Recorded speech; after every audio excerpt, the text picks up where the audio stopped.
Okay, let's get right into it. We're going to break down this pattern, this cycle that just keeps repeating itself in our economy, from the dot-com boom all the way to what's happening with AI right now.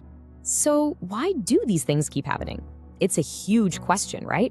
And it's one that every single generation seems to ask. Everyone thinks they've got it figured out, that this time, oh yeah, this time it's totally different. The story almost always kicks off with a number so massive, so revolutionary, it doesn't even feel real. Jeff Bezos said the internet was growing at 2,300% a year.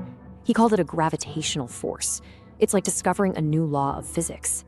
Then that giant number gets turned into a simple promise, a dream that gets sold to everybody.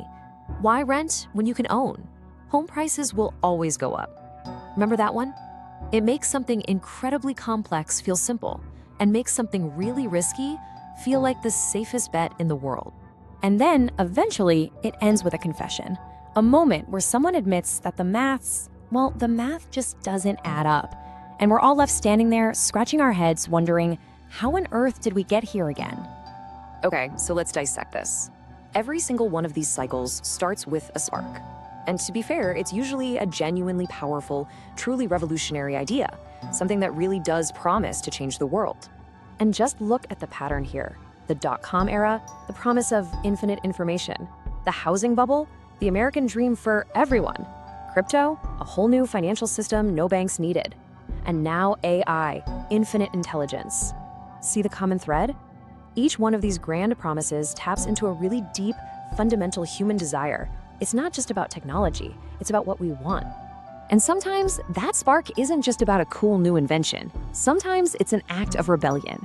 You know, Bitcoin wasn't just born out of a desire for digital money, it was forged in the fire of the 2008 financial crisis. In fact, the very first block of Bitcoin ever mined had a secret message embedded in it, a headline about the bank bailouts. It was a protest from day one. But you know, a revolutionary idea on its own doesn't create a bubble. That's just the spark. To get a real roaring fire, you need fuel. And that fuel usually comes in two forms, hype and a whole lot of money. So here's the recipe, right? You start with easy money. Think low interest rates or venture capitalists just throwing cash at anything that moves. Then the media frenzy kicks in with headlines about the most innovative company ever. Wall Street gets in on the action, selling the dream. And then comes the most powerful ingredient of all, FOMO, fear of missing out. Everyone starts to believe that this time it's different. It's the same script, just with different actors. And this quote, man, this just says it all. You don't have to understand the company, sir. You just have to understand the upside. That's the moment it all flips. The conversation isn't about profit or product or customers anymore. It's just about one thing, making that stock price go up, up, up. So this brings us to the next phase, which is, well, it's where things get murky.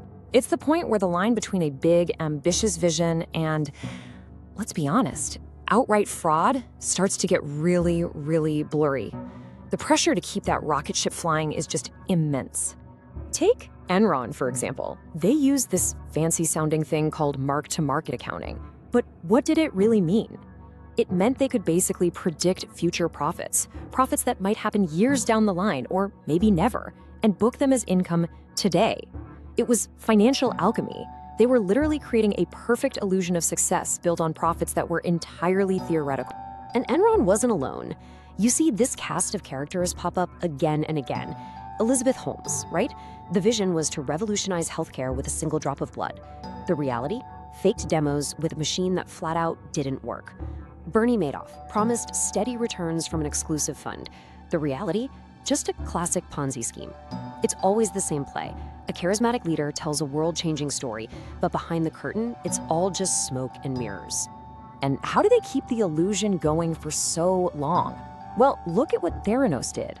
They didn't build a board of top scientists who might actually question the technology. Nope. They stacked their board with famous, powerful people, statesmen, generals, people who understood influence but had no clue about the science. It's a genius move in a twisted way. You surround yourself with people who can't or won't ask the hard questions. But here's the thing about illusions. Eventually, the lights come on. Sooner or later, reality hits. The money dries up, the lies fall apart, and the whole thing comes crashing down. Just look at the dot-com crash. In March of 2000, the NASDAQ was flying high. 2.5 years later, it had lost 78% of its value. I mean, think about that. Over 5 times $1 trillion in market value, gone. Just poof, evaporated. And the crazy part is, there are almost always people on the inside who see it coming. This memo from Enron VP Sharon Watkins is just chilling. In August 2001, she's warning them, "I'm incredibly nervous that we will implode." But the warnings fall on deaf ears. They're ignored until it's way, way too late. And what happened just 4 months after she wrote that memo?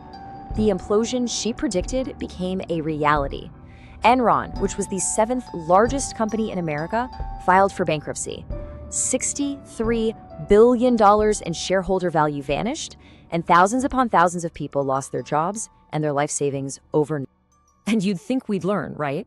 But just a few years later, the exact same story played out again. Lehman Brothers. This wasn't some flashy startup. This was a 158-year-old institution. And it collapsed, seemingly overnight, triggering a global meltdown. It was the ultimate proof that no company is too old, too big, or too powerful to fail. So what happens after the crash? Well, there are always 2 sides to the story. There's the wreckage, the devastating human cost.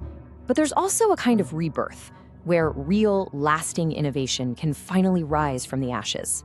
And if you want to know who the system is really designed to protect, just look at what happened in 2008.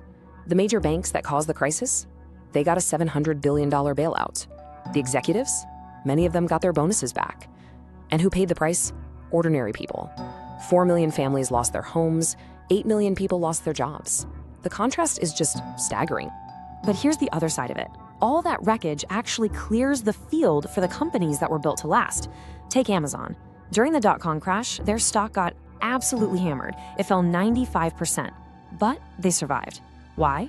Because while others were burning cash on hype, Amazon was quietly, relentlessly building the actual infrastructure of e-commerce. And when you zoom out, you see this incredible cycle. The dot-com crash wipes out the hype. A few years later, a survivor like Google builds a real business on the internet's ruins. Then, the 2008 crisis shatters the old banking system. And what happens the very next year? The first Bitcoin is mined, proposing a new system born from the failures of the old one. A crash clears the way for what comes next. And that, of course, brings us to right now, to AI. The numbers are staggering. The promises are grander than ever. The hype feels, well, it feels pretty familiar, doesn't it? So the big question we have to ask ourselves is this time really different?